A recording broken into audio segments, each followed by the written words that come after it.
can move on to a really cool question, which is what are the unique benefits of Chinese martial arts in general? And I think I'd like to hear everyone's opinion on this. Vinny? All right, I'll go first. I was like, all right, cool. I'll let Manoj go, and I'll think about it. All right. This is going to have to be a little more off the cuff, so to speak. I don't have any cuffs. Anyways, so when I think back, my Chinese martial arts training has kind of gone through 3 distinct phases. Because when I was with Sifu Randy Brown in Massachusetts, he himself was going through kind of a transition himself. So in the beginning, we were doing gong, sitting in stances, ba si, and various forms. I remember my first 2 forms I ever learned was gong li quan and lian bu quan, and that has a lot of the Jingwu influence, right? And then moving on, we did a lot more striking, blocking, sticking, which kind of dispelled the myth of like, oh, you can't block stuff. Of course you can, but you have to drill it, you have to practice it, and that was really cool. Striking, trapping the foot, moving in, move to the outside, and then eventually, I ended up in sort of like this 3rd phase where there was a heavy amount of clinching, hooking, takedowns, and concurrently, Randy was teaching Brazilian Jiu-Jitsu at that point. He had learned it and was teaching it, and so it's kind of like I didn't have like one consistent thing. It was almost like 3 distinct experiences because I was in high school, went to college,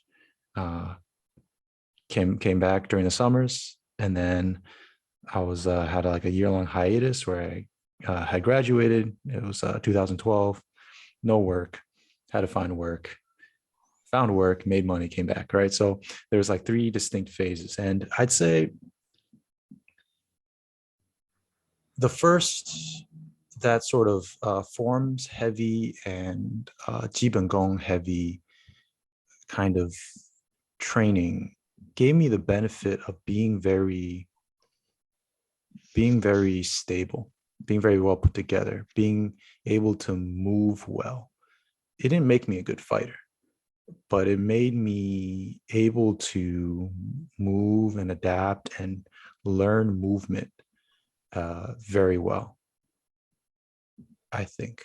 And I attribute that to how I somehow miraculously managed to not get injured in certain sparring situations, or because, you know, when you're 18, 19, 20, sparring becomes all out war very easily when you're with people you're not familiar with, and it's just a bunch of young men in the gym. And so it is what it is. And I think traditional Chinese martial arts has gave me a much better sense of my footing, my rooting, my movement, and that was really useful. I think the drilling, you know, later, like I said, when I was in college and it came back during the summertime, there's a lot more drilling, and at that point, I feel like the Chinese martial arts gave me the benefit of it's almost to the point of being unintellectual. It's almost like they take a lot of, in my experience, really good tactics and really good body mechanics and teach you to apply it in a kind of progression where you're not thinking, oh, I need to do this and then I need to do that. No, you just move. If I hit you from this angle with this kind of movement, with this kind of energy, you're only going to have maybe one or two responses. You're going to move this way, you're going to move that way. My next move is going to cut that off. My next move is going to hit you there. This is going to open, boom. This is going to give me the hook. I'm in, I can throw them, I can sweep, whatever. It's almost like a surefire way of giving you a high chance of success. And usually it's precipitated by a powerful strike of some kind, or a powerful parry or block and strike of some kind. Get in, boom, elicit a reaction. Collapse their structure, move them this way. Okay, you have a knee. Okay, you can move. You can get the leg. Whatever it is, there's a progression that seemed very natural. It didn't seem like it took a lot of work and thinking to make this work. It was already packaged to work because you're going up against a human body. Most people move and respond a certain way. And that's what I really appreciate about the drilling, because there was a clear connection between my striking and kicking into my kinesthetic aspect of it, and the trapping and the clinching and the throwing and sweeping and so on, and takedowns. There was a very clear pop, pop, pop, pop kind of progression, which I really enjoyed because, I had other friends who were doing other stuff. Maybe they did Taekwondo, maybe they did Japanese style karate, maybe they did boxing, Kempo, Muay Thai. And I could see them getting stuck at certain points. They may be a better kickboxer than me, right? They may be a better boxer than me. They may be a better, especially if they did wrestling in high school, they may be a better wrestler than me. But then when they came to integrating things, sometimes they got stuck at certain points. And that's what I really appreciate about the Chinese martial arts drilling, which is that you progress through these ranges pretty smoothly. That's what I liked about that. And I think the last thing that I got out of it, broadly speaking, just in terms of broad benefit as a martial artist, kinesthetic awareness. And kinesthetic awareness, not just for dirty boxing and not just for wrestling, but just kinesthetic awareness inside yourself, kinesthetic awareness of the other person, kinesthetic awareness on what's happening between you and the person. I can tell if I'm stiffening up too much in a certain part of my body when someone pushes against me. I can tell if someone is about to move a certain way. I might not have the right ingrained response. That's a matter of training, but I can feel it after these years of training this kind of way. I can feel it. Oh, okay, something's coming, and it's coming from over there. I don't know if this is a hip toss. I don't know if this is going to be a shoulder check. I don't know what it is. That takes experience, but I know it's coming from over there. And I can tell that when I frame against somebody like this, or if I dig the bone in this way, or if I hook down this way, if I hook this way, if I press my shoulder in this way and start moving this way or that way, I can feel that there's a kinesthetic chess match happening in between us, right? And that especially in Chinese martial arts, that's applied whether you are striking or as soon as you struck, and it's also applied when you are about to sweep, throw, or do a takedown. So what I like is that, at least maybe conceptually or training wise, there doesn't have to be a big separation between, are you striking or are you wrestling? There's this kinesthetic awareness that just is part of the whole game. And I think that's the huge thing that I took from it. That was like, wow, this is really, really cool. This really lets me dive into judo and shuaijiao and other stuff,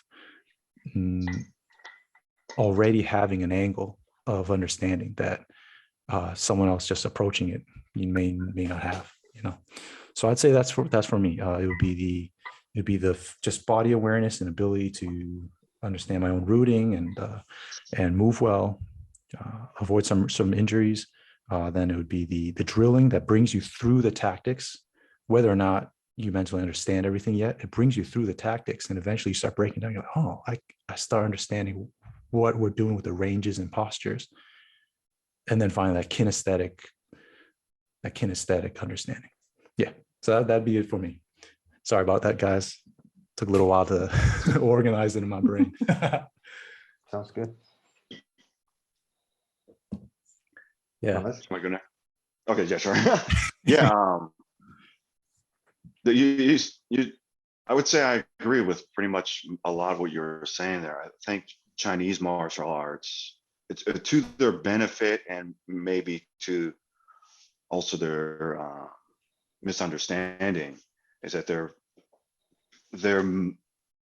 way of training is fundamentally different than, I would say, like when I go to the MMA gym, um, or how I see other people train more sport oriented manner.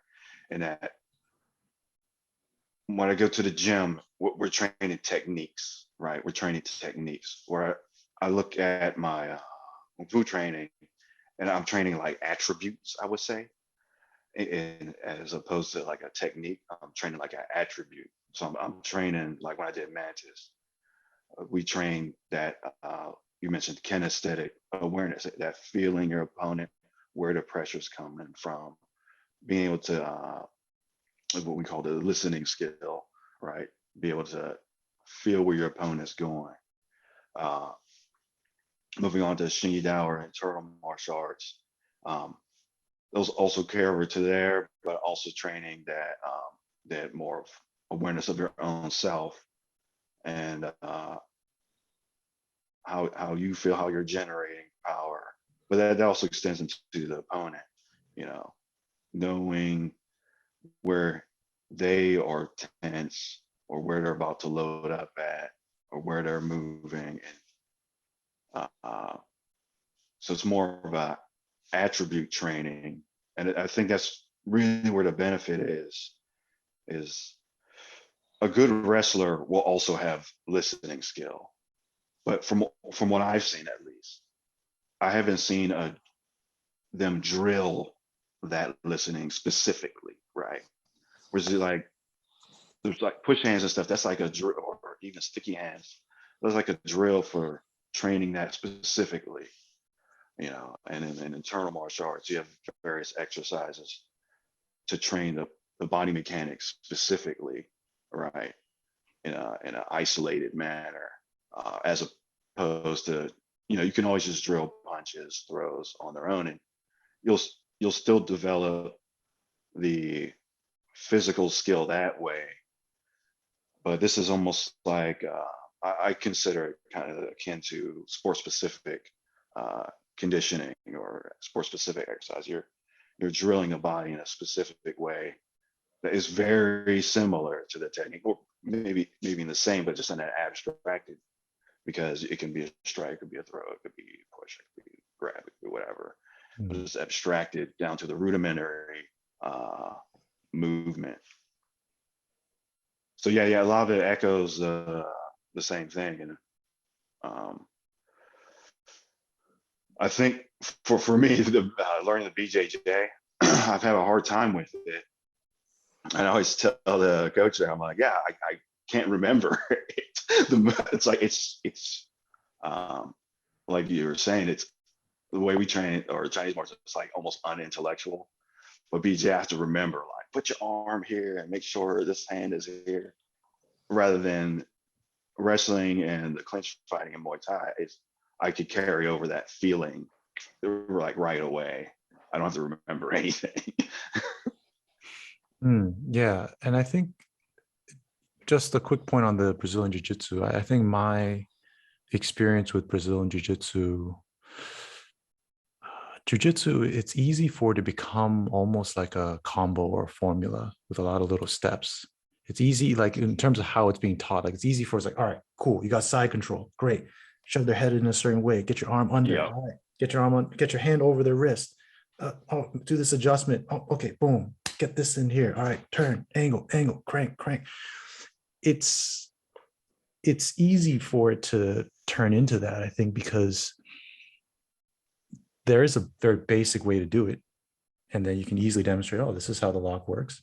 And then it's never going to work because someone's going to resist you. So you need to add in all these little angle changes and pressure changes and nuances to allow it to work, all these different little things to set it up so that it actually will work live.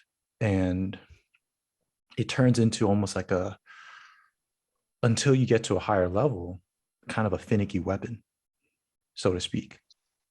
And it's okay if you're strategically agile and then, they start rolling this way, no problem. I'll roll with them. In fact, I rolled before they could get to the better position, and I've taken back and, okay, now I'm working my rear naked choke.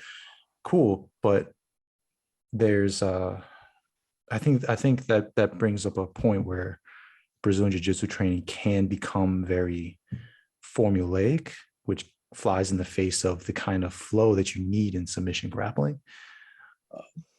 But at the same time, the teacher wants to impart all these little nuances that makes the technique work live, because otherwise students can be like, all right, cool technique, but it doesn't work. It's like, all right, it does work, but it needs all these setups. And then you have this push and pull between training people to be very sensitive and flow and be able to grapple naturally versus all the strategic and tactical little things that you need to do to make each ending technique work. You need both at the end of the day. That's why wrestlers often out wrestle BJJ guys, but can't finish them. And that's why BJJ guys will struggle to wrestle against these wrestlers, but ultimately finish them in the grand scheme of things, right? And so you touched on an interesting thing. Maybe this has to do with certain pros and cons with the traditional Chinese martial arts training methodology. I don't know, but that's definitely something I noticed with BJJ as well. It's like there's a little awkwardness where you need to flow, right? You need to be able to flow and alternate between flowing and controlling these positions. But you also need a lot of these technical nuances, Right. especially beyond a white belt level. White belt, I think you just need strength and cardio and stamina. You need a lot of stamina. But once you start getting more skillful, none of the basic ways of doing these techniques are going to work if you don't have these little positional adjustments and angles and nuances. And so it's an interesting challenge from a teaching and learning standpoint that I didn't realize until I got to a blue belt, and I was like, oh, this is kind of hard, you know? Yeah, that's a very good analogy with the Chinese martial arts, because like a lot of teachers I ran into before my current teacher have had a lot. They stressed a lot on details, on nuances, but they had no explanation of why they are important a lot of the times. They did not know. Like, it's not like, they were hiding. They didn't know. It was like, no, it has to be like this. I'm like, okay, I understand, but like, why? And a lot of the times they had no real answer, which probably was lost at some point, but it probably made sense. I mean, there's a reason why you insist that my hand should be like in this position. Yeah, it's sort of like if BJJ got separated from competitions and sparring, and 100 years later you got a lot of details on how to do stuff, but no explanation on why. Even better. Yeah. They all train like 10th Planet Jiu-Jitsu, where they're doing little flows on the ground. And it's like, oh, you got to put your hand here, and then you got to put your hand here, and then you turn this way, and then this way, and then this way. It's like, oh, well, why didn't you just smoothly move over? I don't know. The professor told me, you have to adjust and then adjust and then adjust. Like, right? So, all right. So I appreciate your points on why Chinese martial arts are beneficial, and I agree. And I heard a lot of interesting things that I haven't thought of, perhaps, but I got my own answer, sort of, and it's three parts. First, it's the technical part. Second is the athletic part, and the third is psychological, and or you can call it spiritual, if you like. All right. So the first one would be, to me, when I came across the Shifu Prophet Silf and his view on praying mantis, I came across a system that actually has the biggest arsenal of weapons at different ranges. It would be like, imagine putting together like elements of Greco-Roman and freestyle and judo, maybe some sambo and some boxing and some Muay Thai, and some karate techniques, all in a harmonious way that actually works together within a certain strategy, which is sort of what MMA is, except that a lot of times we see that people struggle to put things together in a way that where it works all as one system, and you know, a lot of times it's like either wrestling heavy or boxing heavy, and which is fine because, you know, people specialize, you know, that better suited, you know, physically for this or that, you know, type of movement. But we have a system that actually is beneficial for just about any type of situation. That's number one thing. Second, just like, for example, on striking, there's so many surfaces that you can hit with, just on a plain physical level, that probably you're not going to find anywhere else. Everything from your fingers to your toes, you know, literally, you know, your head, you can strike with the head, shoulders, you know, things like that. And it's all within the same, though, body mechanics, within the same, you know, mode of operation. So if you don't have to learn a really new skill every time you're doing something, you don't need a whole bunch of different sparring partners to learn, you know, now we're going to learn some kicking from, you know, you need a whole bunch of different people to learn this with. No. So at the same time, it has, like, you know, all the grappling, okay, except for the ground. None of the Chinese styles have any serious ground wrestling, I guess. Maybe they do. I haven't seen it. You know, some groundwork with like kicking and sweeping, but other than that, you know, right? So I would say it's you know, our biggest arsenal of weapons in as many ranges almost as possible, and it's connected with the unique strategy, specifically in praying mantis. It's where your striking helps your grappling, grappling helps your striking. Agreed. And with the same body mechanics, though, working for weaponry, which is, you know, you know, right now it's not that relevant, but, you know, 100 years ago, of course, it was actually the most important thing, probably. Oh, so that's we could talk about weapons. Oh shit. Yeah. Yeah, I would agree. Now we can. Now we can. I would agree. When I talked about how the drilling, everything was kind of like all the weapons were kind of laid out for you in a certain progression. What you described, it explained it better. With similar body mechanics and an overall mode of operation, you can use all of these weapons or techniques or tactics smoothly, right? It's not like, oh, the way I roundhouse kick doesn't lend myself towards wrestling next. No, everything, it flows through the same mode of operation, and yeah, the weapons work and the fistic work kind of use the body the same way. Yeah. So agree. Yeah. Please keep going. You're explaining it better than I did. So the second point would be the athletic training.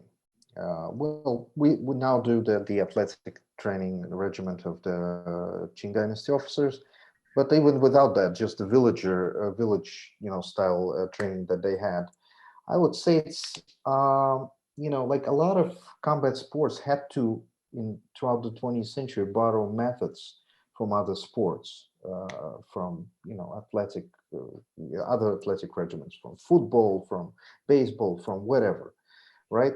Here it's kind of initially was developed for combat and refined throughout, you know, at least the last 400, 300 years, where the methods are, you know, actually more suited towards combat than the regular powerlifting or, you know, right now they're kind of adjusting it, as they go along. It's getting better. It's getting like the weight training for boxers and kickboxing.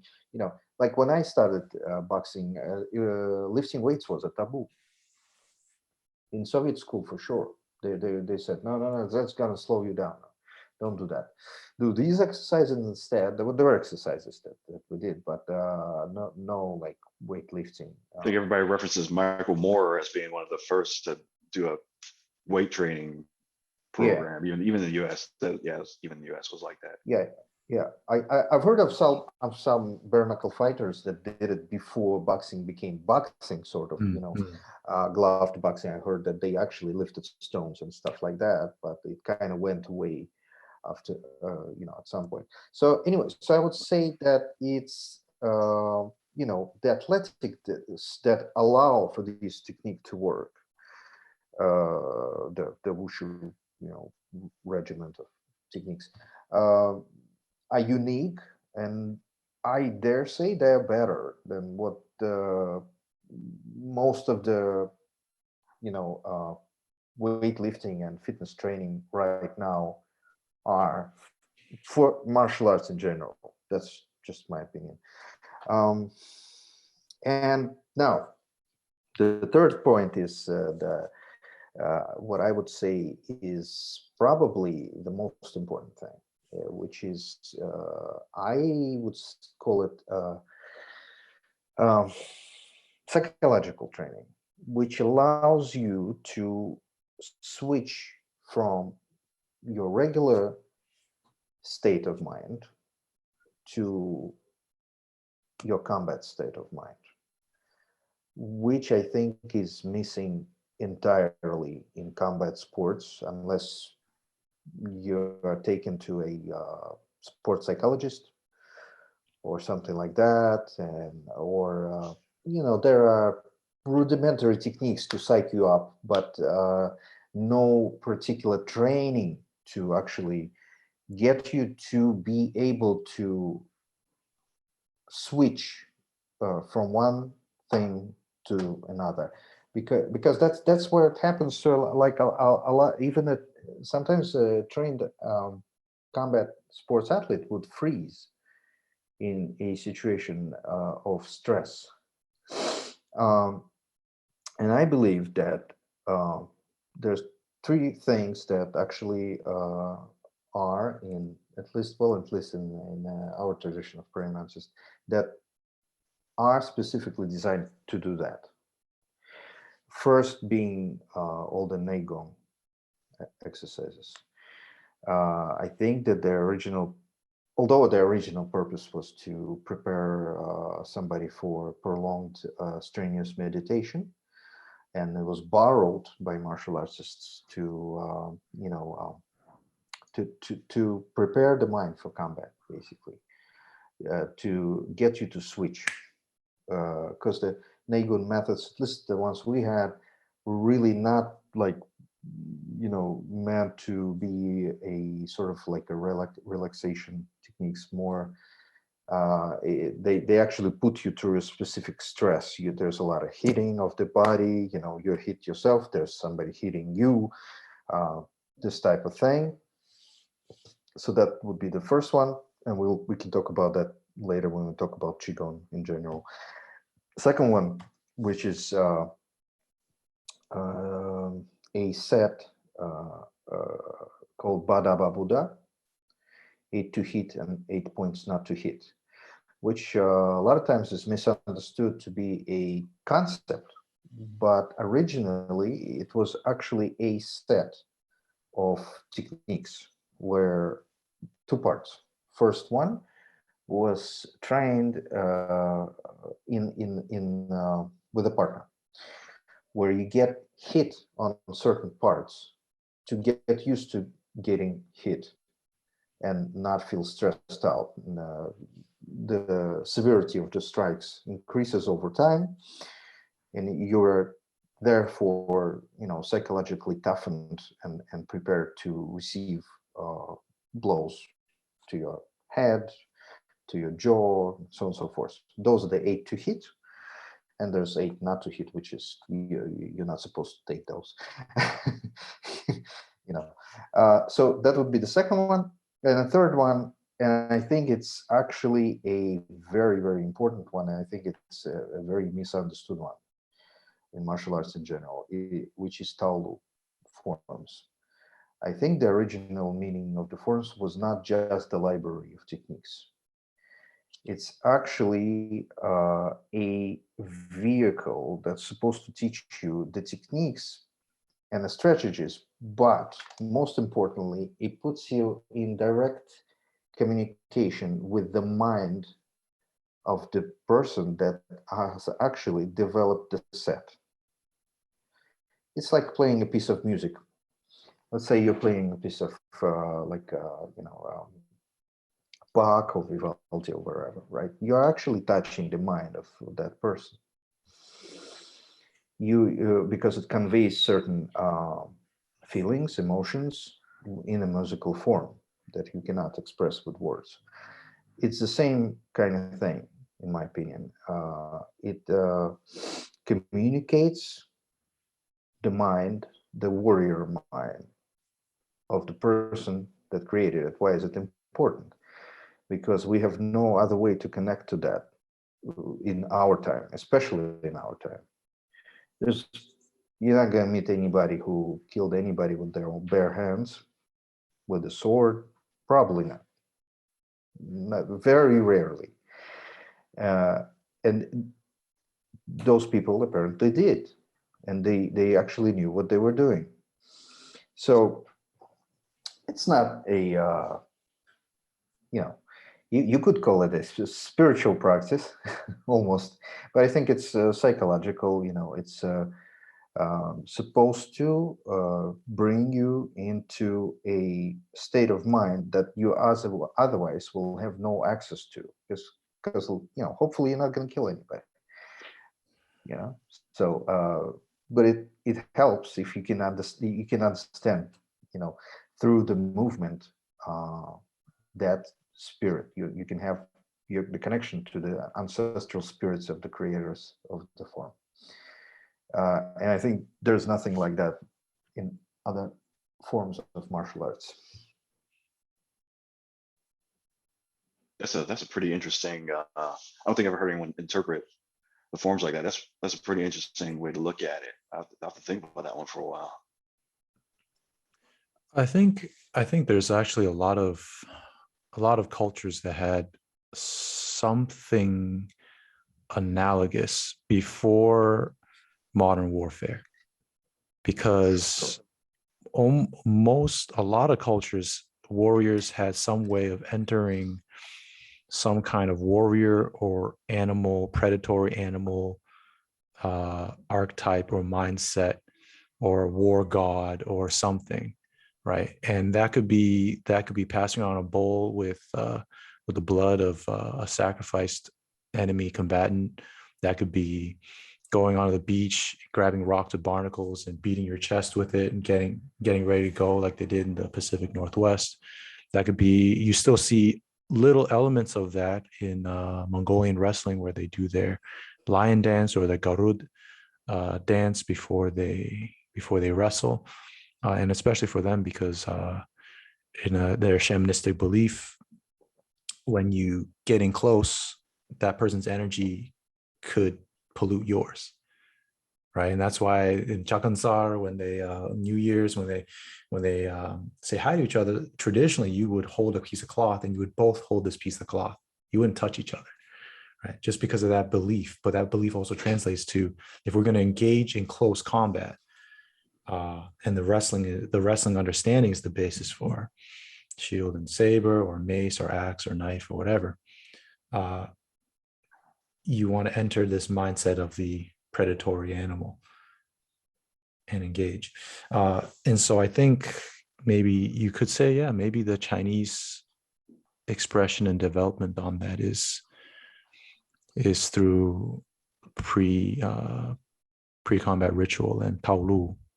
And I think this is where it might combine a few things, where you're connecting to the creator of this Taolu, you are also practicing, rehearsing combat moves that are supposed to take you through that tactical progression that we talked about.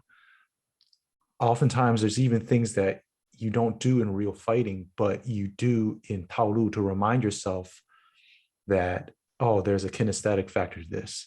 Oh, I hit myself here or whatever because I just hit their arm, but I'm doing this in the air, so I can't, I'm not doing that, but I need to remind myself I'm striking into them in that instance when I do this technique. And then there's also that sort of predatory mindset. And that's another thing too. I think a lot of people are very willing to fight each other. But I think humans, we have a switch in the brain, which there's fighting to look better than the other person. And then there's the predatory kind of fighting, which is different. And not everybody can easily jump over to that. And I think because there wasn't a great sporting context for this stuff was, I think it just came out of violence.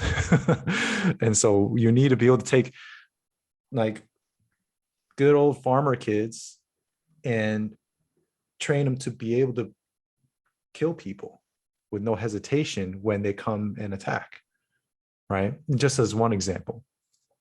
Yeah. And so I think they've been delving into this. What's the oldest KungFu style we know of for sure? What, like 300 years old?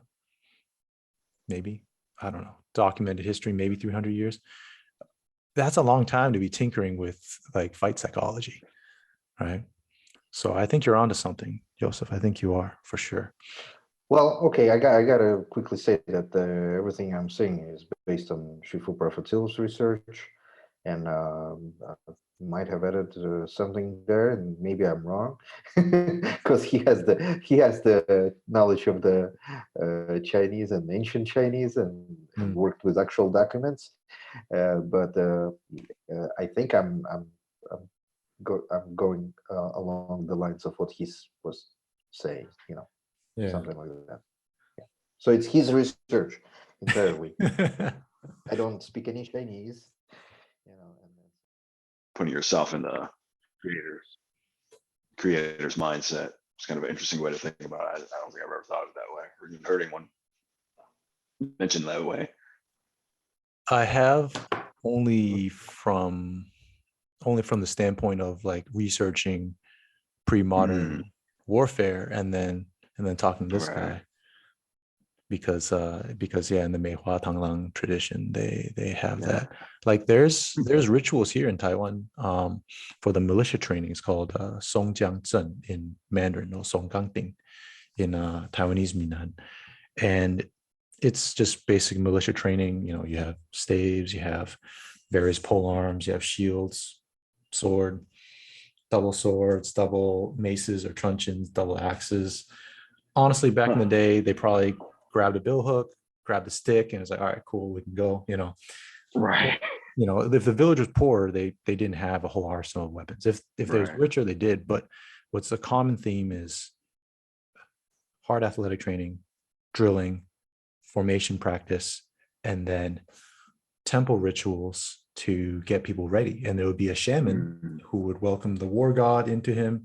And then you might take a sword and like cut himself, and oh look, it doesn't cut his skin, and all these type of rituals. Like, oh yeah, our God is with us. And sometimes they'd even carry like on a palanquin, like their god effigy.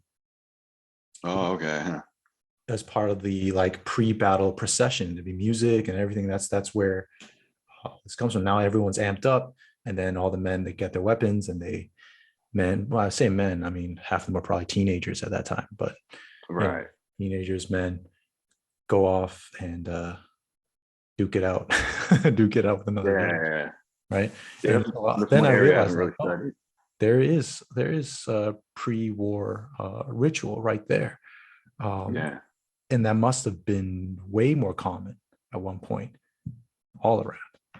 But I guess life is better now, so right. Yeah.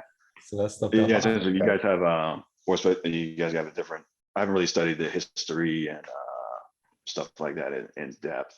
I find the stuff you guys post on that pretty interesting. And you've got the kind of linking the different tribal cultures across the world is quite interesting as well. Oh yeah, my mind is just, but I think the benefit of that is, how do I say, like, boxing is a beautiful art, right? Right. But boxing is most beautiful in its context, right? And boxing is most effective if you use it at, you use the proper tactics and ranges that boxing operates in. Right. Right. So I think same thing for traditional Chinese martial arts. I think the better we understand its context, the more everything else will kind of fall into place. I think the more we simulate the context in training, the more everything will, fall into place. Right. I mean, that makes sense. Yeah, a big problem I think is, what is the context that you want to use it in? Like, if you're going to train for combat sports, it's going to be different than if you're training using it to be in law enforcement or a bouncer at a club, right? Or the average guy walking down the street trying to defend himself against a mugger or some other random scenario. It's all different. And how do you simulate that, and how do you train it, right? And that's the thing. Like, I think traditional Chinese martial arts, like say Mantis, since it's what we have all in common here. It's beautiful because it can do all three with a little adjustment and a little additional this or that. But at the end of the day, it wasn't quite meant for any of these three exclusively. Because I would say submission grappling was not what they had in mind. Probably throwing the guy down, and if you see a brick next to you, you take that. Right. Yeah. You just smash his face in, right? You don't submission grapple. You don't have to. And then you say, oh, bodyguard or being a bouncer or a security guard. Yes, but maybe not what we would consider as a legal means of protecting your right. Yeah. Like these days, you strike first as a bouncer. That you might be in court. Right. But at that time, I feel like there's a lot of techniques used in, I don't care what xini, baji, tanglang, whatever, that I'm not waiting for the person. I'm hitting first. Right. I'm using a long strike to get in, a kick to get in, and start getting to work. I think in that environment, it was much more, I see the threat coming. I'm going to take it out before they're already drew a weapon. They're stabbing at me. Oh, now I'm allowed. No, I don't think there's any of that. And there's no cameras. Right. So. Exactly. Yeah, exactly. And then you talk about self-defense. I think same thing. Like nowadays, not only are there laws against preemptively protecting yourself in many places, now there's many more cameras, and people have cameras in their pockets, right? Cell phones, where they can document what's going on, sometimes without the prior context. Right. But back in that time, if somebody jumps you in an alleyway or you notice them first, and they start coming at you, they might not be considered self-defense by modern legal standards. It might be considered like preemptive murder or something, Yeah. Some of the stuff. And honestly speaking, tactically, if someone is preparing to kill you, killing them first is better than waiting for them to right, exactly. Right. Yeah. So the way I completely understand it from a survivalist mindset. Yeah. Right. Which I think is more akin to what these guys are coming out of, the kind of environment these guys are coming out of. So that's the funky thing to me, which is that the context has given rise to a beautiful thing that can be applied to any of those three scenarios you talked about. Of combat sport profession, a profession that involves violence, and then self-defense. But the irony, I think, is that it's it's not a perfect fit by our modern Right. Yeah, it divisions, definitely needs adjustment. Yeah. you know, To do of it. these things.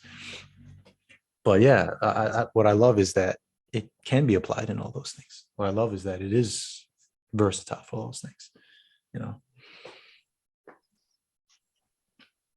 Just come back on. Yeah. Okay. Yeah, I'm here. Yeah, I'm here.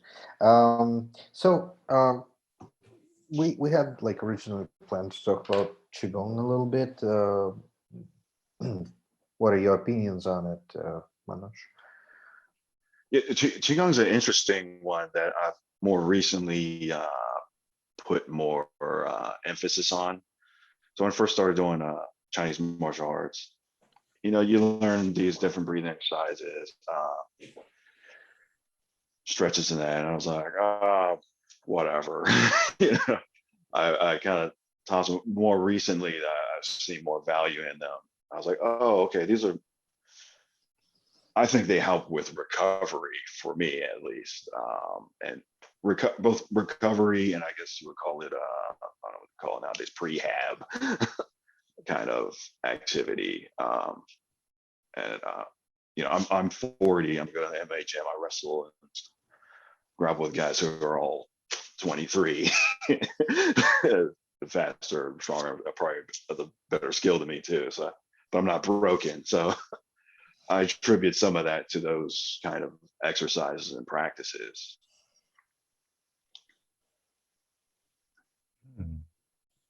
I will say that actually, maybe now that you mention it, when I was studying with Randy, there was a lot of stretches, and I still do them sometimes, where I'm supposed to breathe in and breathe out at certain points and hold at certain points. Right. I don't really know what's going on. I just know I feel better when I do them before I go and wrestle and do stuff like that. And if I don't, even if I warm up per se, yeah, I feel better when I do them. And then the Neigong, me and Joseph do when we do the after we do the stone lifts.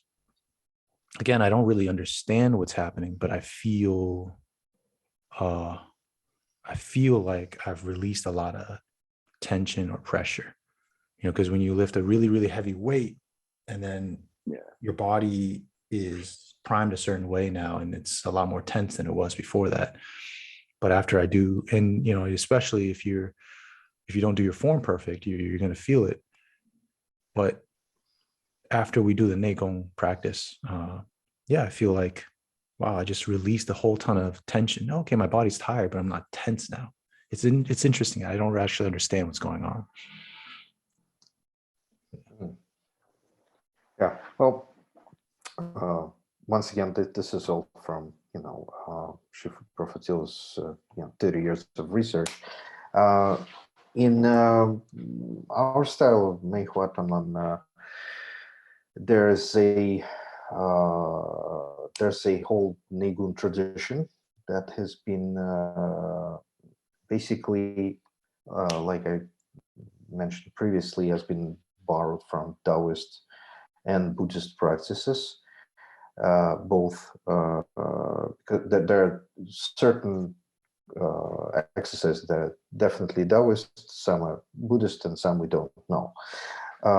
Just by the name, when it's called 18 Lohan, that it's a Buddhist, in origin, things like that. So there's a bunch of complexes that we do that have been passed down, and originally they served the purpose of preparing the body for like prolonged strenuous meditation in solitude, which apparently people do go mad staying locked in a room for a long time. So you need to prepare your body. It's just difficult. You're sitting there without food, and just meditating. So a lot of it is that, but what I felt initially that the main benefit was what I described before, which is that it gets you psychologically prepared for actual combat. Like it gets you into that state of mind, at least, well, the exercises that we do. And there's a bunch of different ones. There's like the external alchemy harmonization of qi complex. There's like 3 of different ones. There's Bazi Jue, which is 8 characters. This one we did a lot of, which includes like breathing and hitting yourself,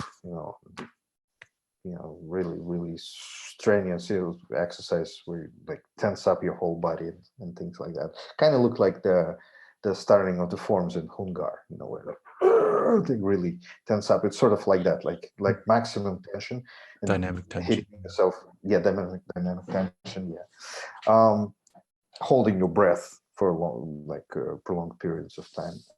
Then there's Sanhui Do Juan, which is 3 returns and 9 rotations complex. And this one involves a lot of hitting, like somebody hitting you while you do the exercise. So you're getting hit with like a palm, then a stir, fist, and then there's like a wooden, thing that you're getting hit with, and finally it's like a really heavy wooden thing, club, that you're getting smacked with like full force. I did not get to that stage. I got hit with like a light one, and that was quite enough. It really hurts, heavy thing, right? So those are the main ones, and I mainly felt that that this is sort of gets you really psychologically like psyched up, sort of, you sort of get in the right state of mind.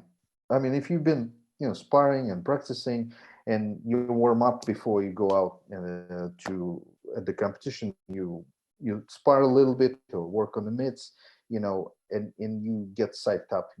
There's different trainers have different ways of doing it. They smack you around, whatever. This is sort of like that, but it's better because it's actually very, very structured, and it has other benefits apparently.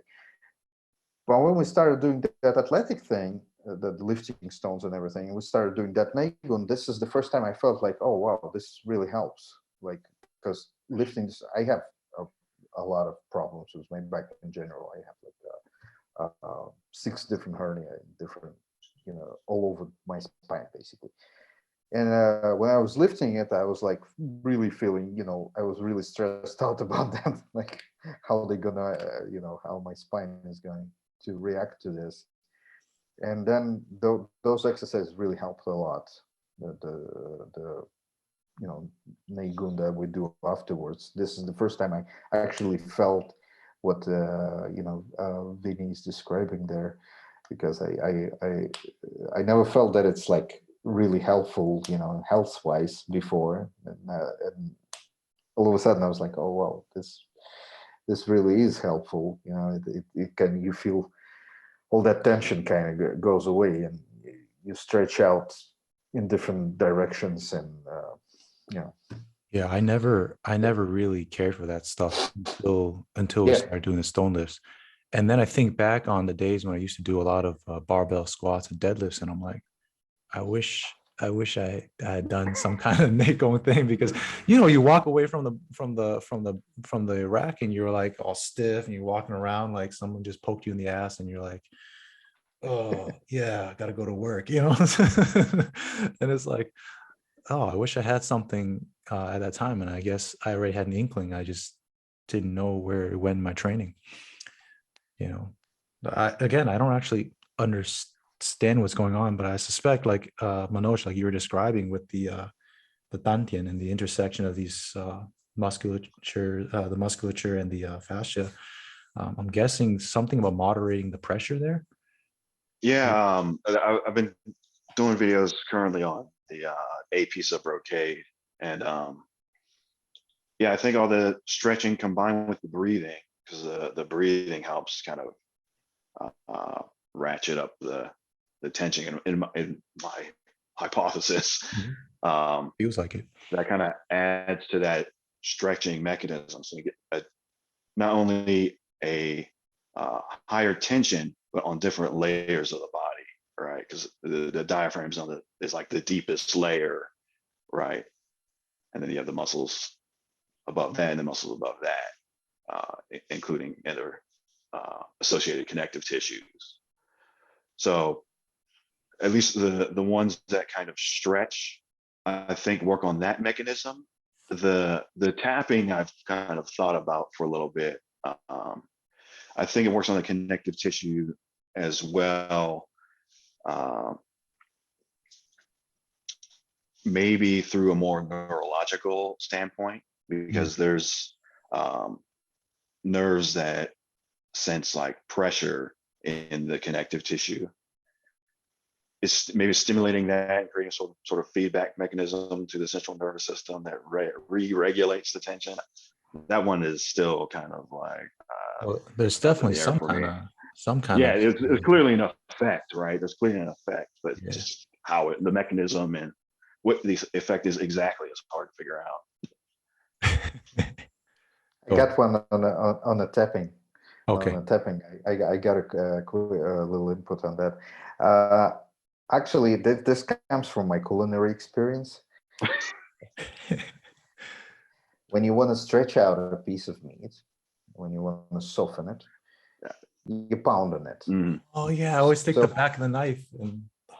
So I would say perhaps because the tapping happens when you stretch out, and as the tapping goes on, you can stretch out more.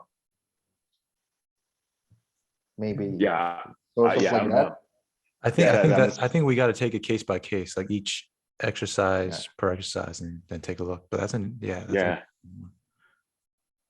the APs of Brocade, one of the movements in there is that clenching of the fist, where you kind of tie your fist. There's probably in other qigongs as well, where you just kind of crank up the tension. I think that's more of I guess activation, for lack of a better word, of the central nervous system.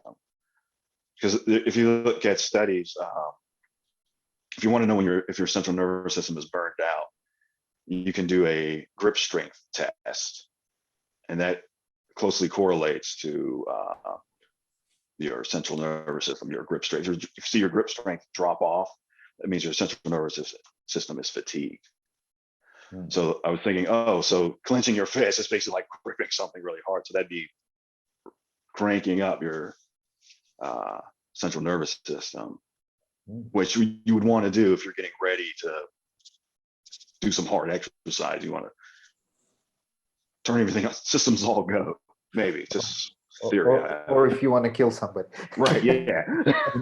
you know, it's interesting you say that, because we see so many traditional martial arts where the sort of ritualized, prescribed way to begin is some kind of posture, and oftentimes the fist, the hand and back is drawn into a fist, or there's a opening posture of some kind where you create fist, create tension, and then you relax, and then you move.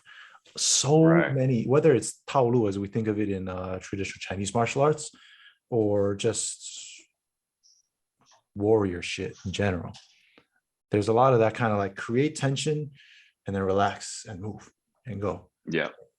And as just an overall body mechanical thing in the beginning of before the engagement, right? It's speaking of tension and qigong and all that. This will seem totally random, but when the Spaniards were fucking around this American Southeast, De Soto and his whole expedition over there, they were in a banquet hall with a bunch of with one of the native tribes, and they had taken over and they're expecting to get fed and all that. And one of them gets up, and he's described as stretching his arms out, holding fists, stretching his arms out, and shaking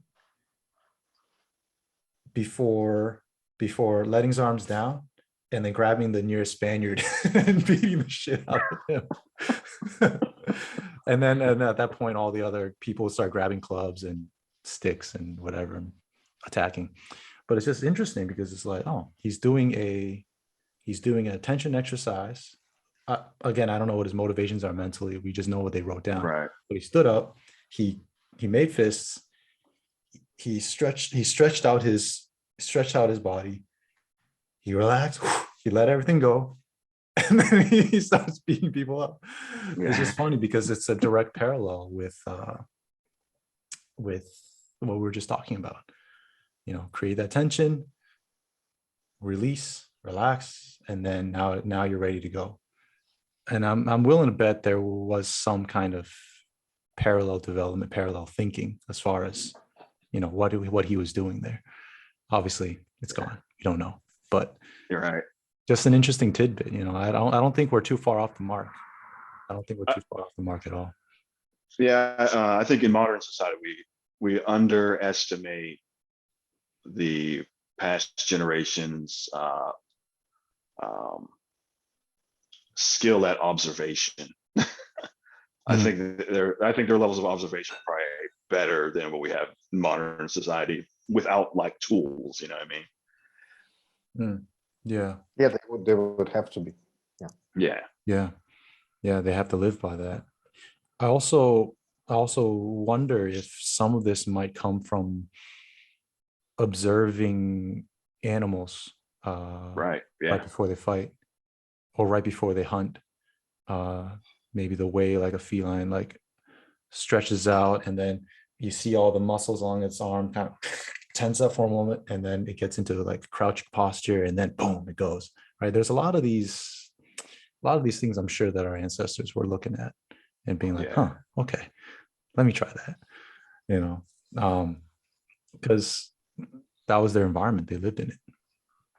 So yeah, it's interesting stuff. So we had another